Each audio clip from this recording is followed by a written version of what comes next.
Hello everyone and welcome to lesson 4, how to buy Bitcoin or your first altcoin. Coming to you after this short disclaimer.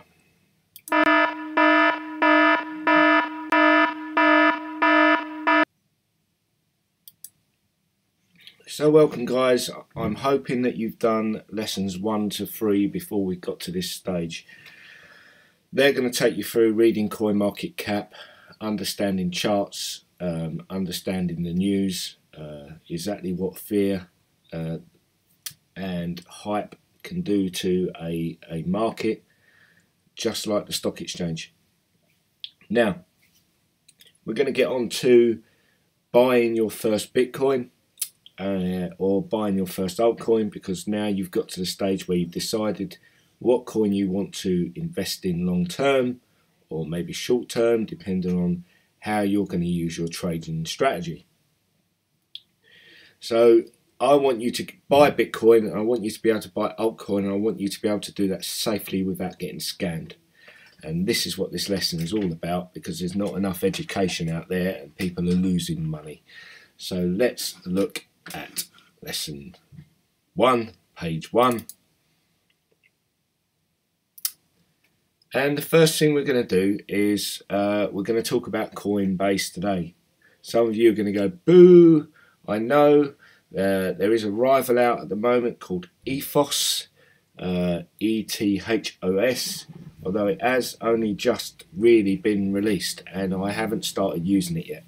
I've been kind of waiting for the feedback. I've had quite a lot of negative feedback and some positive feedback. I haven't used it myself yet. I'm going to start using it soon, and once I do, I'll do an instructional video on how to use Ethos. I'm not, Coinbase is one of the safest and most regularly used places across the world for buying Bitcoin, albeit that they charge fees, which you need to be aware of. You're going to get charged a fee when you buy the Bitcoin. You're going to get charged a fee when you send the Bitcoin somewhere else. Okay, so as long as you're aware of that, you're going to need to go to this website. Now, if you look in the description box just below my video, I've posted a link to Coinbase itself. 2 seconds. Post a link to Coinbase itself. If you click on that link and go to Coinbase via that link, when you sign up, you're going to get your first $10 of Bitcoin for free. Equally, I'm going to be given $10 of Bitcoin for you signing up. So it's a win-win situation. You need to make sure when you go onto any site in relation to cryptocurrency, very, very important, you're looking for what I've put a red ring on here, and this is that it's a secure site. You're looking for that padlock. You're looking that you're on the right site.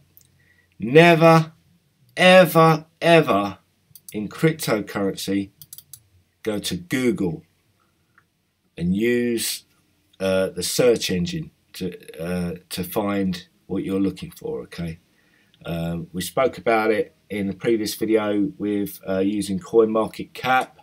So if you want to find the exchanges, you can click on the markets and it'll bring up a list of exchanges, and you can use the links via CoinMarketCap to get to the exchange's website.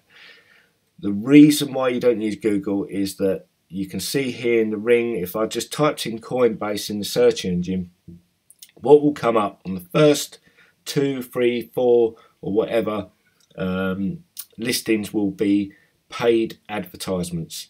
These paid advertisements aren't policed that well by Google, and they're used by scammers. They are basically can divert you to a fake Coinbase site. You hand over your credit card, debit card details, and you're placing them into the hands of a scammer. So please use the link I provided in the description, or use the link on the one I've just shown you. Make sure it's a secure site, okay? Once you get into Coinbase, you're going to see this page. It's going to be the very first page that you see on Coinbase. You're going to need to click on sign up in the top right hand corner where I've just circled for you. And then you're going to be greeted by this page. It's create your account. So fill out your details and click on create account. Now with Coinbase, they're going to ask you to supply a proof of identification. That may be a passport, a driving license, a utility bill. It's completely safe and it's a requirement for them to do it. Okay, and it's a lot of it's to do with being open and honest with the tax man and to stop money laundering going on. So we're going to be needing to get your take a photo of your passport, upload that to a JPEG, and then attach that, and you'll be able to send that to them to confirm your identity. Once you're logged in, I want you to go straight into the security settings of Coinbase. You need to set up what we call a two-factor authentication. Now, when you sign into Coinbase, you're going to need your username, your password, and then once two-factor authentication is set up, there will be another section for you to log in. So it's trying to stop hackers from getting into your account. Okay. Now what you need to do is either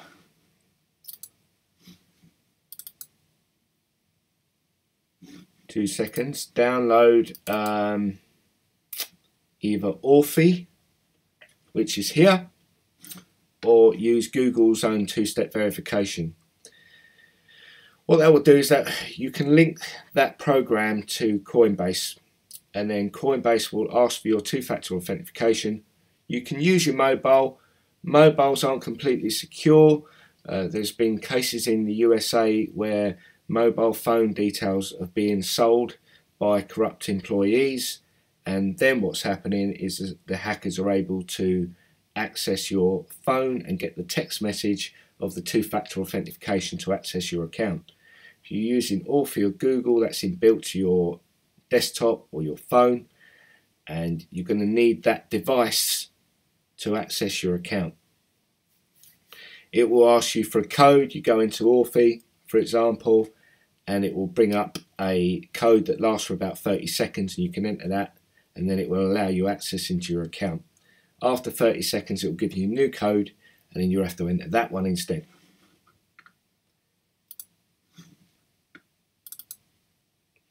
Remember, never save what we call an API key. An API key is your absolute master password.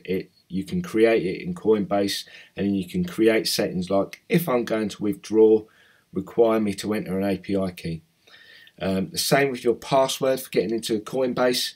Never save these digitally, and what I mean by that is you never save them in your notes.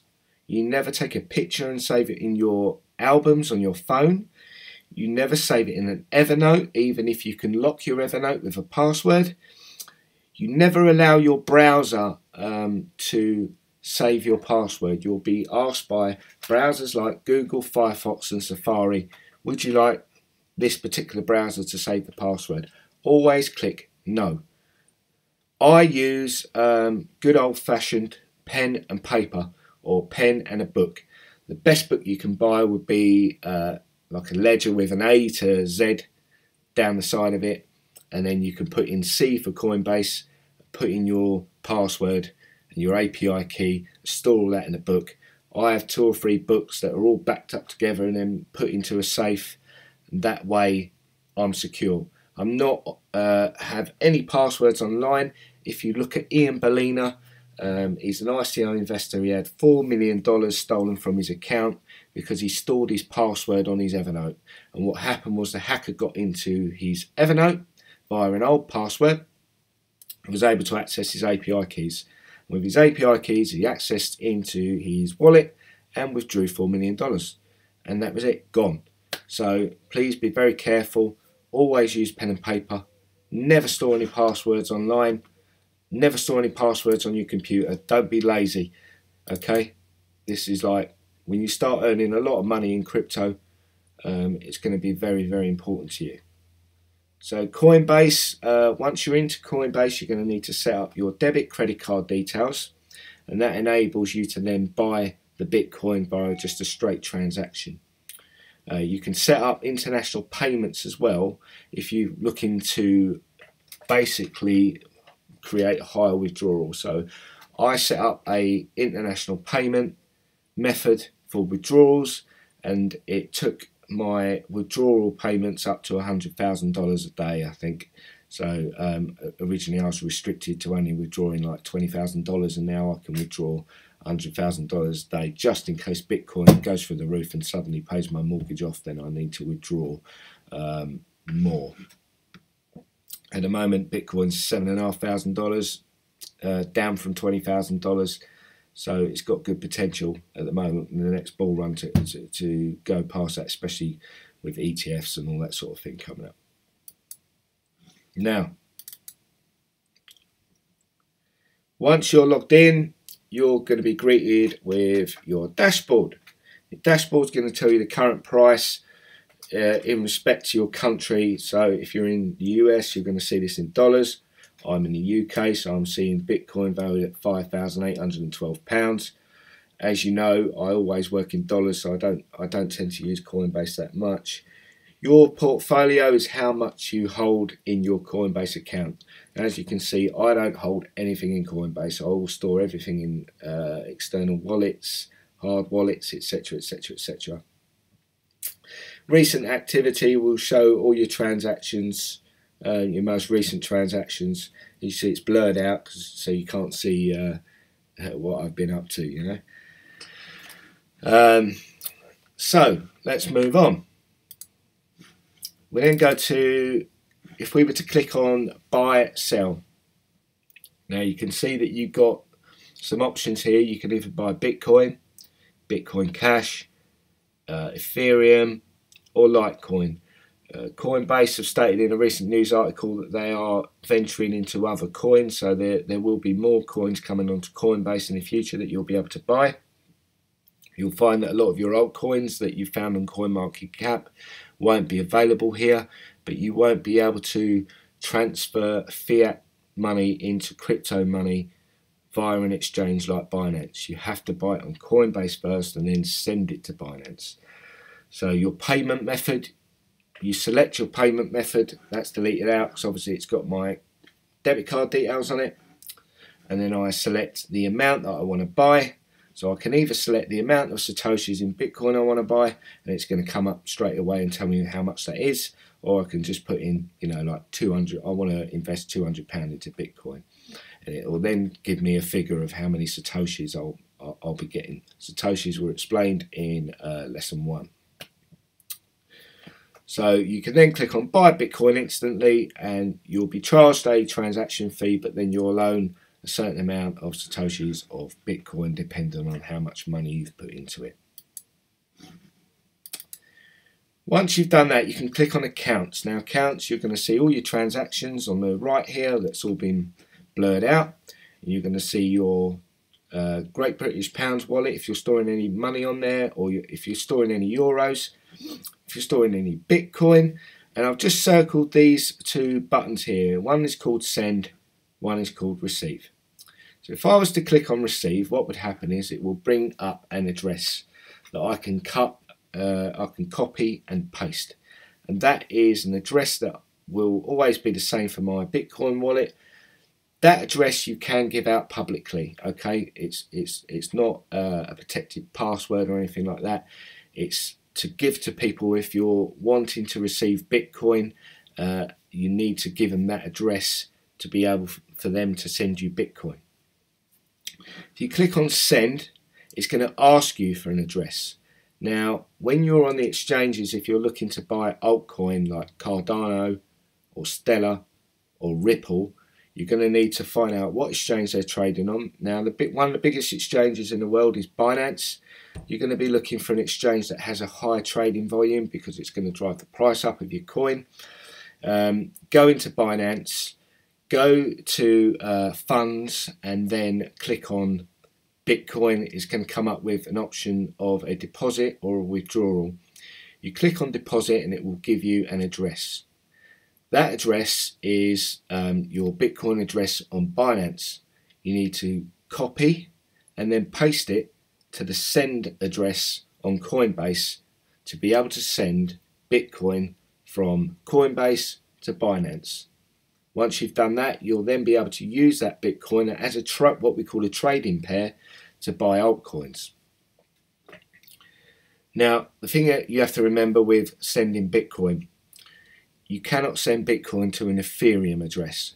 Always make sure it's a Bitcoin address. You cannot send Bitcoin to a Cardano address. It has to be like for like.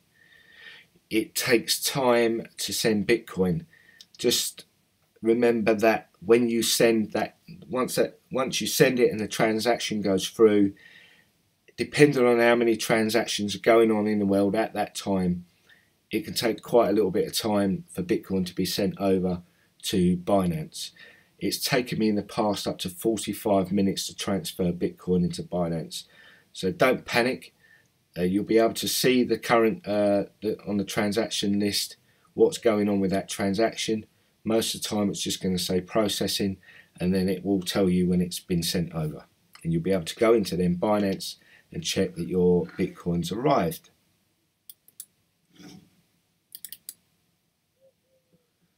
Now, once you've bought your Bitcoin or your Ethereum or your altcoins, you're going to want to send them over to a wallet for security. Okay, you don't want to store any coins on exchanges, because all it takes is someone to get your password, hack your account, get into your exchange, or the exchange gets hacked itself, and you can lose a load of coins. And there's no like insurance policy. You're not going to get paid out once you lose these coins. These aren't protected coins. Okay, so you need to keep them secure. Now, the wallets I would recommend at the moment, My Ether wallet, there's the address there. For My Ether wallet, it's mainly used on the Ethereum blockchain, so it's used for storing Ethereum and what we call ERC20 tokens that you're going to pick up when you start getting into the big money, which is ICOs. MetaMask is another great wallet. These are all like soft wallets, and basically MetaMask is an add-on. It's a plug-in to a browser, so you can plug that into Firefox, Chrome, and it will sit there as a little plug-in in the sort of top right hand corner of your screen, and you'll be able to again store Ethereum ERC20 tokens. At the moment, I spoke to the MetaMask team a couple of weeks ago. They are not compatible with iOS devices, so if you've got an iPhone, you're not going to be able to access your MetaMask wallet from your iPhone yet. You're fine if you're on an Android and you're using a Firefox browser or a Chrome browser on your Android, you'll be able to plug MetaMask into that browser. I've even tried downloading the Firefox browser into the iOS and then putting the plug-in that way, and it just doesn't work. You can't store Bitcoin in My Ether wallet or MetaMask, okay? If you're going to store Bitcoin, you want to use probably Exodus is the most well-known wallet at the moment. There's the link there. That's where you can store Bitcoin and quite a few other coins as well. The safest, most secure wallet on the market at the moment, I would say, is the Ledger Nano S. And this is a hard wallet, so it stores your cryptocurrency offline in this USB device here, and it's super superb, okay? But there's one very important factor about buying a Nano S, is that you go to Ledger's website. I don't care if you see a Ledger really cheap on Amazon or eBay and you're getting a massive discount. You're going to get hackers that can put programs into Nano S that are going to be able to access your computer and steal your funds, and they will sell those as Nano S's on Amazon and eBay cheap, luring in people to buy them. You then bring it home, plug it in, and you're basically plugging in a virus, or you're plugging in something pretty nasty that's going to take your money. I only ever buy from Ledger themselves, the company, www.ledger.com. I'm probably spending £15 to £20 more to do that, but I know 100% that I'm getting a Ledger Nano S that hasn't got any nasty stuff on it from scammers and hackers, okay?